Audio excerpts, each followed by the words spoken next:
time, it is not lack of ambition, speaking as a young entrepreneur and creative, but the biggest problem we face is friction. And this is why this is important to me, and this is why I'm speaking today. I'm going to speak about friction for a second.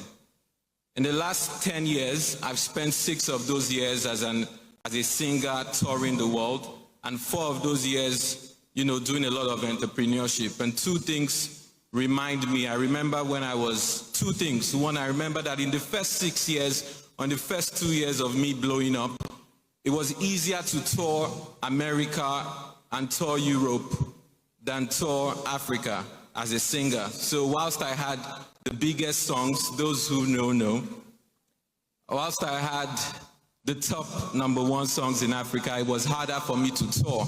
And I remember 2 occasions, one of me going into Kenya with my band, and even though I'd been paid to perform, I was stopped at the border. And whilst my band, which had, other nationalities, could go in, I, who was the lead artist, who was paid the most money, had to wait at the border. And I remember telling the immigration, I said, well, I've been paid, so if you want to send me back home, I'm going to be on the next flight. But that speaks to the reality of the friction that is being put in place and stopping us from uniting, and stopping us from being stronger, and stopping us from developing. Now, in the last 4 years of my career, I've spent that as an entrepreneur, solving the problem that exists, solving this frictional issue that exists as the roadblock in making Africa borderless.